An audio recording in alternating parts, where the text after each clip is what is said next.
وأحاط بكل شيء علما.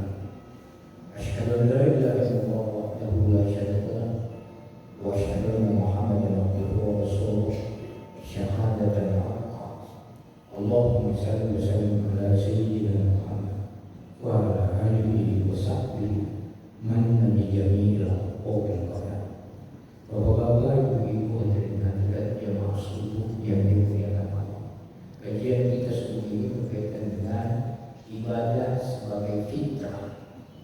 Kita lihat dulu kalau Quran menggariskan wa ma khalaqtul jinna wal insa illa liya'budun.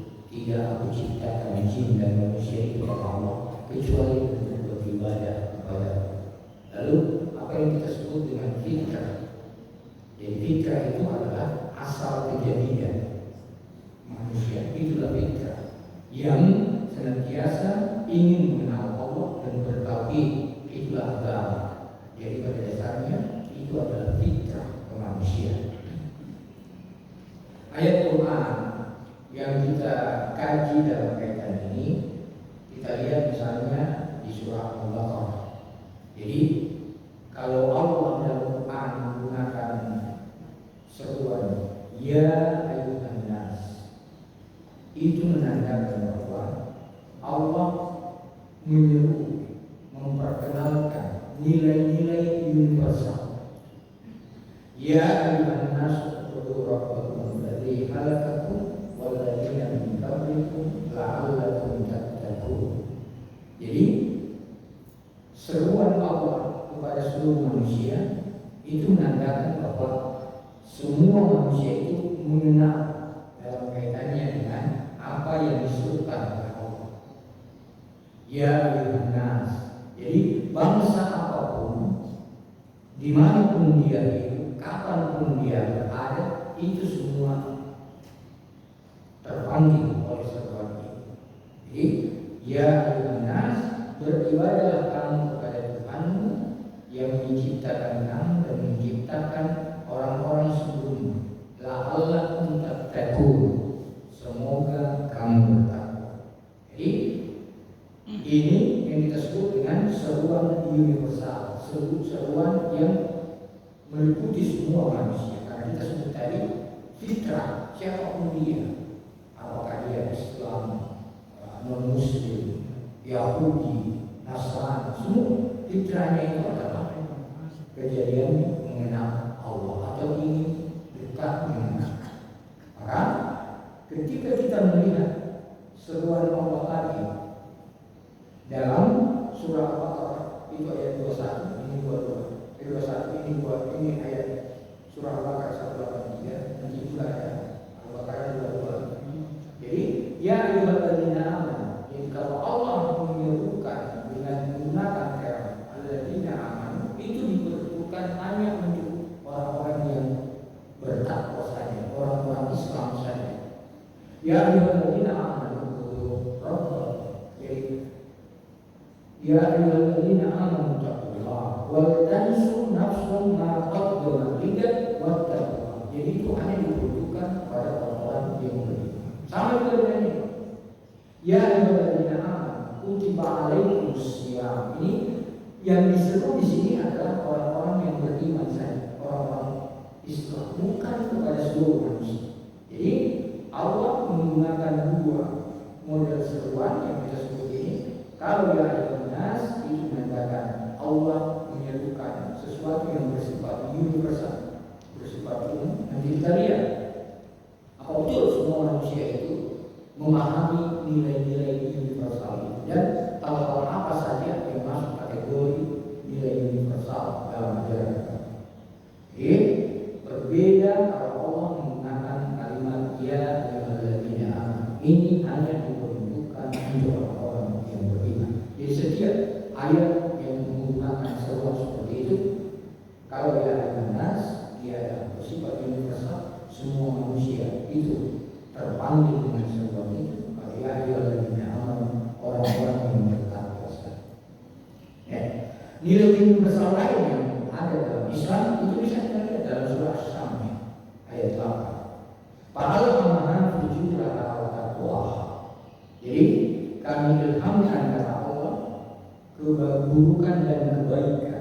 Jadi Allah mengilhamkan kepada kita semua keburukan dan kebaikan. Nah di sini nanti kita bisa melihat bahwa ternyata sebelum itu kita lihat di sini. Jadi ketika Allah menyeru ya ayuhan nas, berarti bersifat universal, terpanggil oleh semua, untuk semua manusia. Terkadang salah seorang ilmuwan misalnya Sigmund Freud, jadi dia dalam antropolog itu yang mengira bahwa fitrah manusia itu adalah menyerang untuk berperang. Makanya menurut Sigmund Freud, agresivitas, keinginan untuk menyerang orang lain seperti apa yang dilakukan Israel hari ini, itu adalah sifat dasar manusia. Tapi itu membantah yang Islam. Fitrah manusia bukan berperang, bukan saling memusuhi, tapi fitrah manusia itu saling menyayangi, saling kerjasama. Jadi pakai pemahaman ujurah Allah. Allah mengilhamkan kepada semua ujur keburukan, takwa dan kebaikan. Maka kalau kita lihat di hati manusia itu, kenapa misalnya kalau kita sebut tadi apa betul Islam itu mengajarkan tentang fitrah manusia adalah kasih sayang, bukan saling berperang. Kita buktikan. Kalau kita bilang ya Israel Palestina perang, tapi coba lihat di dunia banyak mana negara yang berperang atau negara yang damai? Masih lebih banyak negara yang damai.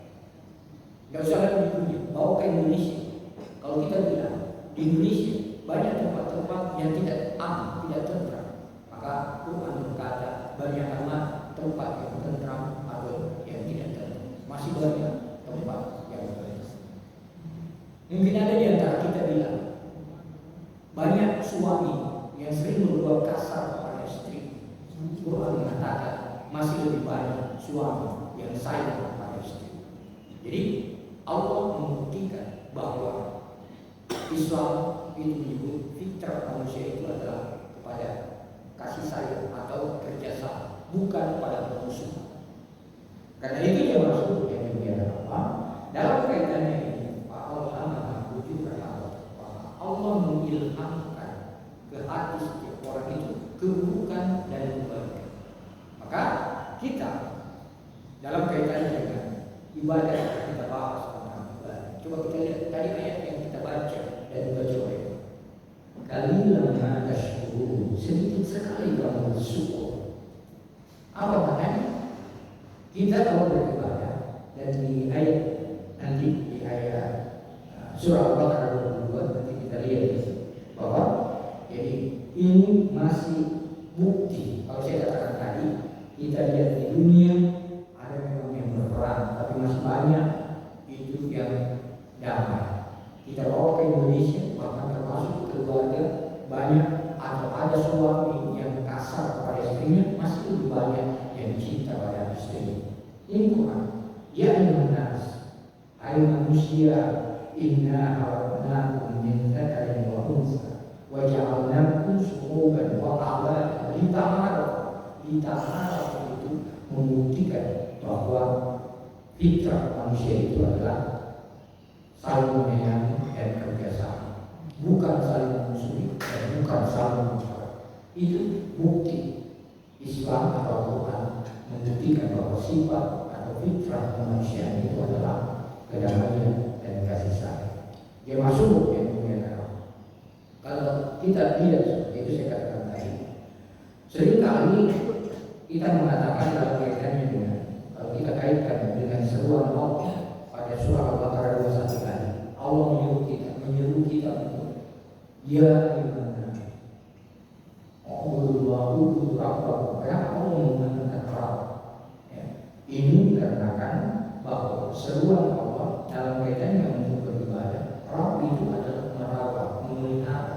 Jadi kita dianjurkan untuk beribadah karena anugerah yang Allah berikan kepada kita, bukan karena keinginan mendapat pahala, bukan karena keinginan sesuatu, tetapi karena anugerah yang Allah berikan kepada kita. Coba bandingkan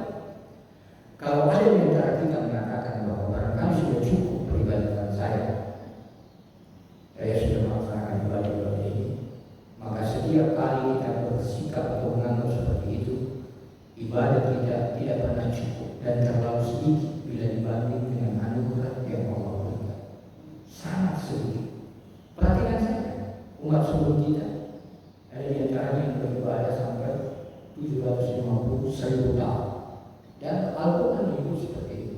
Lihat saja Muhammad SAW yang ketika dipergoki oleh Bilal bin Rabah di sudut-sudut masjid masih menetes air mata di jantung.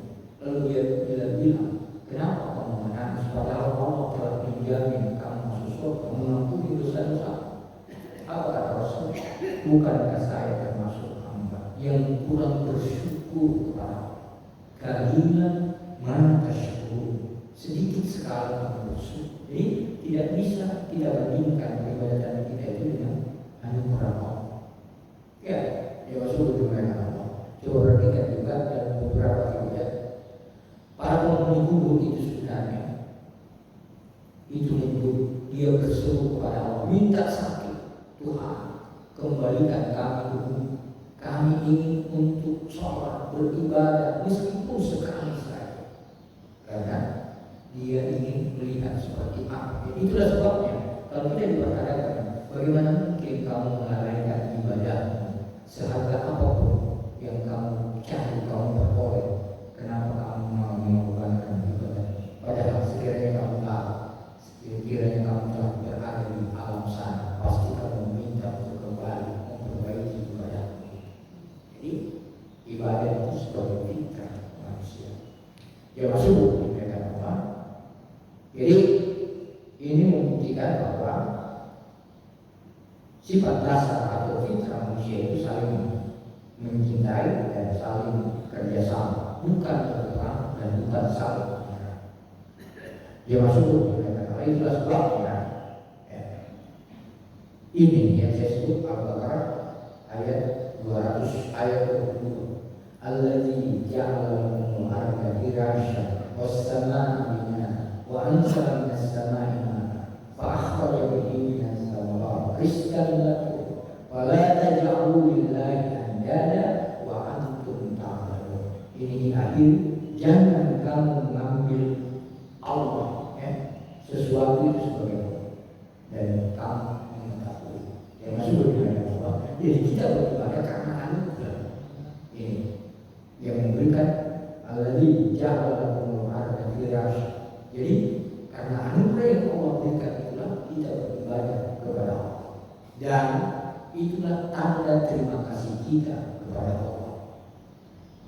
Nah, kenapa Allah menutup ayat di sini dengan fala taj'alu lillahi andada wa antum ta'lamun? Jangan kamu mengambil Allah atau mempertuhankan sesuatu, memperlakukan sesuatu seperti Tuhan, sementara kamu mengetahui Tuhan Tuhan.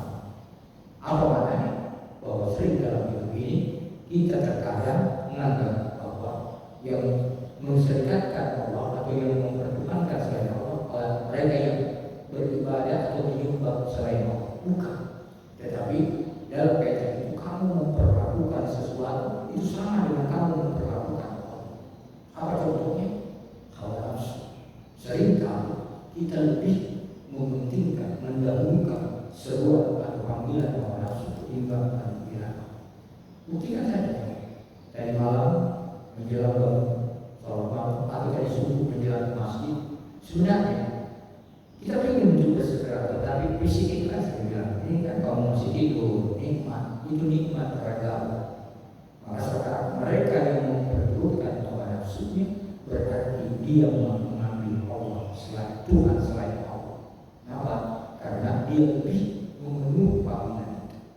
Bandingkan yang lupa HP kita kalau berdiri, coba kita bandingkan. Seringkali tidak boleh ada yang lain kita lakukan kecuali mengangkat HP. Bahkan seringkali kalau ada orang yang sebentar sholat, makanya dari di masjid kita selalu bilang saya lakukan jangan aktifkan, karena khawatir siapa tahu terus bunyi HP-nya terus dia kalau dia bicara sementara dia sholat, dia seringkali mendahulukan panggilan selain Allah ketimbang panggilan Allah. Mana lebih cepat kita menyeru, kita memenuhi seruan Allah ketika masjid memanggil kita, atau kita lebih cepat memenuhi panggilan HP kita ketika dia bekerja. Kita selalu bilang lebih cepat kita mengambil HP itu ketimbang sebuah orang. Jadi fala taj'alu lillahi andada wa antum ta'lamun. Jangan kamu mengambil Tuhan atau mengambil Allah selain Allah sementara kamu mengetahui. Dia masuk. Jadi pada saat itu kita diinginkan adalah supaya kita mau untuk seperti ini beribadah kepada Allah itu karena anugerahnya pada kita. Biasa juga kita bersikap dalam kehidupan sehari-hari.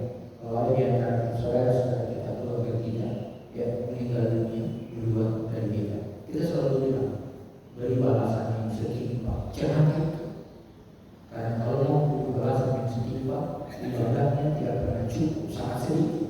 Makanya kita selalu bilang ampuni kesalahannya, lipat gandakan pahala. So, kalau kita beri balasan yang setimpal, jangan, pasti tidak pernah cukup. Ya? Jadi kita berkaitan dengan fala taj'alu lillahi andada wa antum ta'lamun. Saya kajian kita sebelum ini saya kutipkan satu hadis qudsi. Setiap hari semua kita itu disapa oleh Allah. Hadis qudsi itu menyebut Allah menyebut kita. Tidak ada hari yang kita lewati kecuali Allah memanggil kita. Ya abdi, hai hambaku, aku selalu mengingatmu, tapi kamu selalu lupa mengingatku. Aku berkhidmat kepadamu, meladenimu, memenuhi kebutuhanmu setiap hari, tapi kamu selalu menentangku. Aku panggil kamu untuk beribadah kepadaku, tapi kamu mencari Tuhan selain aku. Allah taj'alu lillahi andada wa antum ta'lamun. Allah mengatakan, aku panggil kamu untuk beribadah kepadaku, tapi kamu mencari Tuhan selain aku. Yang sekalian, sebelum kita bisa berucap, Allah berkata-kata, belum kita bisa bicara, Allah sudah memelihara kita. Bahkan sebelum kita lahir ke dunia sampai hari ini, ya, tidak ada temuan ilmu pengetahuan yang bisa menciptakan tempat yang paling aman seperti rahim ini. Tidak ada, belum ada tempat masih berada kita di rahim ini. Luar biasa itu Tuhan memelihara kita. Itulah sebabnya bunker Saddam Hussein waktu perang tapi dibombardir oleh Amerika kan tidak, tetapi diperingatkan bahwa rahim itu jauh lebih aman daripada itu bunkernya. Jadi dalam kaitannya dengan keinginan kita untuk bagaimana kita selalu mengingat Allah, dalam kaitannya dengan bagaimana kita melakukan ibadah, begitu juga ketika Allah berkhidmat kepada kita, tapi kita semua selalu menemukan Allah. Allah panggil kita untuk beribadah, tapi kita disitu mencari Tuhan selain Allah. Dia masuk dengan Allah. Itulah sebabnya kenapa Dr. Alexis Carrel, salah seorang pemenang hadiah Nobel bidang biologi, dia sebut begini: satu musibah yang menimpa manusia modern sekarang ini adalah karena mereka tidak punya waktu lagi untuk beribadah. Mereka tidak punya lagi kesempatan untuk berdoa. Itu menjadi musibah bagi masyarakat modern karena dia menentang fitrah. Kalau Allah kita sembah, itu tidak menambah keagungan. Kalau kita beribadah kepada Allah, tidak menambah kemahakuasaan dan keagungan Allah. Begitu juga sebaliknya. Kalau kita tidak beribadah, itu tidak akan mengurangi sedikit pun kemahakuasaan Allah. Tidak. Tapi semua kita lakukan karena ibadah itu adalah madrasah menuju ketakwaan. Jadi kalau kita sebut nilai-nilai universal, karena kita sebut dalam kaitannya dengan surah Al-Baqarah 21, kita sebut Asy-Syams ayat 8, maka takwa itu juga adalah nilai universal. Semua agama apa saja pasti memandang bahwa menolong sesama, memberi makan kepada orang miskin itu adalah kebaikan. Karena itu adalah nilai universal. Takwa itu adalah nilai universal. Maka ibadah kita dalam Islam itu adalah sebagai madrasah menuju sebabnya kenapa saya katakan tadi bahwa kita beribadah bukan karena ingin pahala atau ingin surga, tapi kita beribadah karena anugerah yang Allah berikan kepada kita. Ya. Belum lagi, maaf kalau kita banding-bandingkan, selalu kan kita bilang, kenapa kita selalu beribadah berdoa kepada Allah? Tuhan itu belum tentu. Ya, dia masuk di dalam seorang Arab ini datang kepada Allah. Ya, saya ini luar biasa sudah kerja keras memenuhi keperluan keluarga saya, tapi ternyata belum bisa tercukupi. Pesan Ali sekarang, apa kata Ali? Kata Ali, coba banyak istighfar. Jadi orang Arab itu kembali ke wilayah, ke daerah. 1 tahun kemudian kembali ke Ali, bagaimana caranya? Saya sudah istighfar, tapi ternyata masih begitu katanya, masih susah memenuhi kebutuhan. Apa kata? Coba kamu bergabung dengan Allah. Apa katanya? Dia bilang, barangkali kamu belum bersungguh-sungguh dalam istighfar. Kan orang Arab itu mengatakan, ajar saya tentang istighfar yang benar. Nanti itu juga dalam kajian-kajian itu kita bagaimana istighfar kepada Allah yang benar. Jadi yang masuk di dalam Allah, kita di sini dalam kaitannya dengan bagaimana kita untuk beribadah dan memenuhi untuk fitrah kita. Semua ajaran Islam itu ujungnya untuk mensucikan diri. Mulai saja dari syahadat yang kita ucapkan itu adalah untuk mensucikan hati kita dari kemusyrikan. Itu persaksian kita. Asyhadu an la ilaha illallah wa asyhadu anna Muhammadar Rasulullah. Mensucikan hati kita dari kemusyrikan. Itulah sebabnya syahadat kita tertolak kalau kita memperlakukan sesuatu sama dengan memperlakukan Allah. Asyhadu an la ilaha illallah wa asyhadu anna Muhammadar. Begitu juga dengan sholat. Sholat itu membersihkan kita dari perbuatan keji, perbuatan munkar. Inna sholata tanha 'anil fahsya'i wal munkar. Puasa mensucikan kita dari mencurahkan hawa nafsu. Kenapa itu mereka yang berpuasa? Allah sebut dia yang akan membalasnya langsung. Karena kata Allah, ya tubuh ta'amah, mereka meninggalkan makanannya, wasyarabahu, minumannya, wasaqwatahu, saqwatnya, min ajri, semata-mata untuk taat kepada. Jadi mendahulukan kehendak Allah di atas kehendak kita sendiri. Jadi puasa, zakat juga begitu, mensucikan rezeki dan harta kita. Jadi istimewa, ajaran Islam istimewa dalam ibadah itu mengarahkan kita untuk mensucikan diri. Haji, umrah yang kita lakukan itu mensucikan perjalanan kita kepada Allah. Jadi semuanya menuju ke sana. Maka itulah sebabnya kita katakan bahwa jangan berhenti hanya pelaksanaan ibadah itu saja, tapi ambil hikmah sosial kemasyarakatan di dalam. Insyaallah karena nanti kita akan bahas bagaimana sholat kita kaitkan dengan kehidupan sosial masyarakat. Jadi dalam kaitan kajian kita hari ini adalah berkaitan dengan ibadah itu sebagai fitrah. Siapa yang itu berarti mengingkari fitrah, seperti yang disebutkan oleh Alexis Carrel, seorang pemenang Nobel bidang biologi. Itu adalah musibah ketika manusia itu sudah tidak punya kesempatan. Dalam satu kesempatan saya di Belanda, di kereta ada perempuan di tanya, kenapa ke tunjuk itu gereja yang bunyi? Apa kata? Untuk apa sih itu? Kata itu hanya untuk tempat orang-orang yang sudah mau mati saja. Kata itu sudah yang mau mati saja, yang sudah tua. Makanya banyak di sana gereja yang dijual, termasuk beberapa negaranya di London ini. Karena sudah kosong itu gereja, sudah kosong itu orang tidak mau lagi. Negara-negara yang paling tinggi itu 90% tidak percaya kepada Tuhan. Padahal fitrah manusia itu adalah mengenal Allah dan bertauhid kepada Allah. Nah, maka Itu Allah seringkali mengatakan, saya sebenarnya kalau sudah lihat itu tingkah laku manusia, ingin sekali saya mengumumkan kebukaanku kata Allah dalam diskusi. Tapi kata Allah, saya masih melihat orang masih rukuk dan sujud. Saya masih melihat anak itu menyusu kepada ibunya. Saya masih melihat itu binatang mencari makan. Maka saya tangguhkan kebukaanku kata Allah. Jadi rukuk sujud Allah menyebabkan menunda kemukaan itu. Karena Allah melihat kemukaan manusia sudah luar biasa.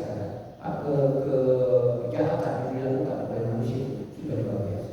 Sampai Allah mengatakan, ingin sekali saya untuk menjatuhkan kemukaan, tapi saya lihat orang masih rukuk dan sujud, anak masih khusus pada ibunya, binatang itu masih mencari makan. Saya tak buka kemukaanku. Jemaah sekalian yang saya hormati, mudah insya Allah semua kita termasuk orang yang senantiasa memelihara itu.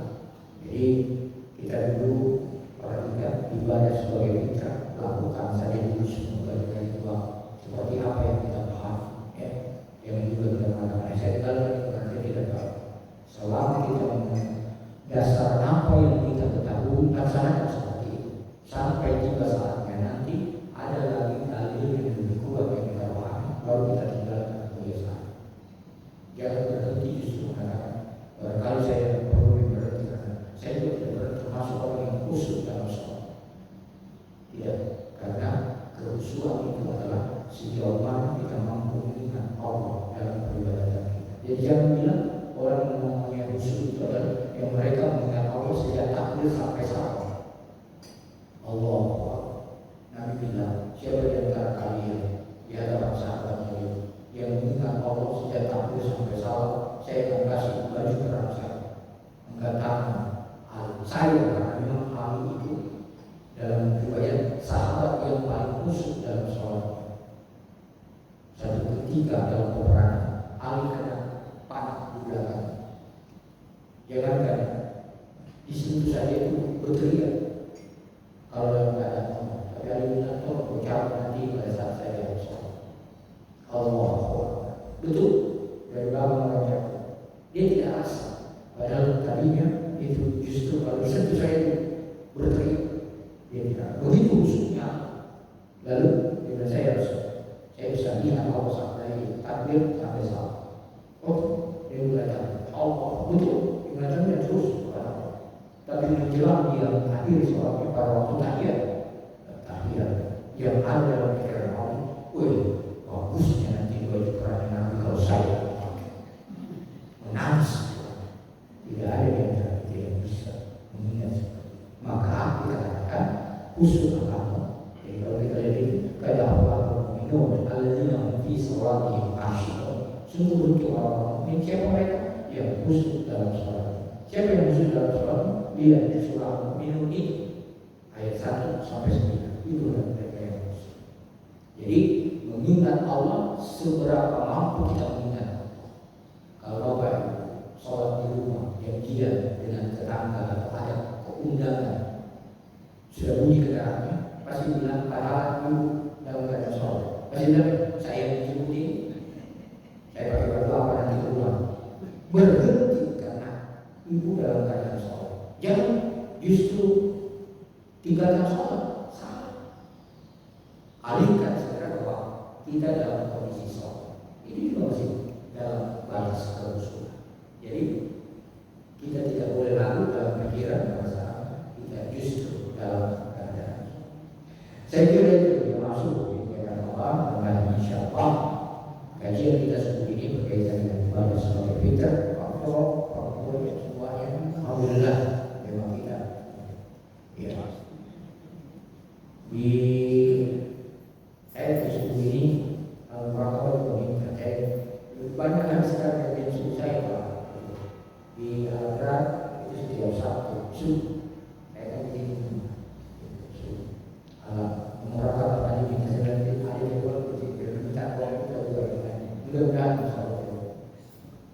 luar biasa maksud saya jamaah sekarang sudah sholat subuh itu sudah berbeda dengan masa-masa yang dulunya di hujan yang ada sholat subuh sekarang sudah ramai ya, pengajian sudah ramai.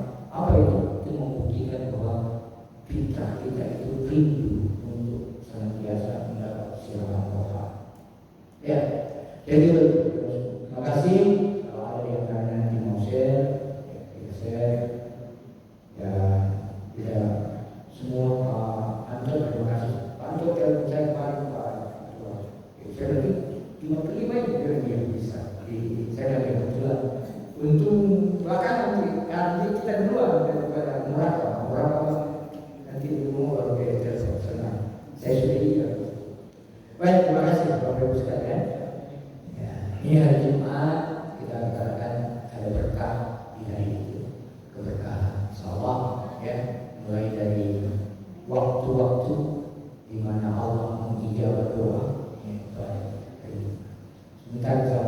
di Papua.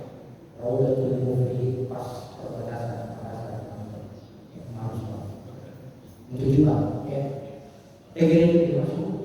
Saya kira kita selesaikan dan kalau ada yang musir kita bisa beri. Pak Prof ya. Alhamdulillah. Assalamualaikum warahmatullahi wabarakatuh.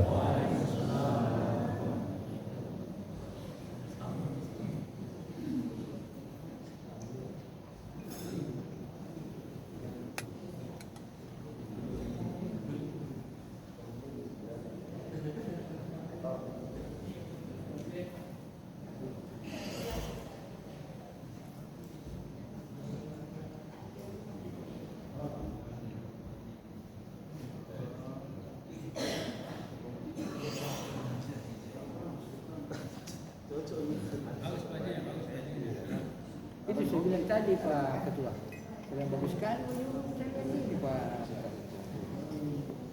Anu itu Pak, Pakistan.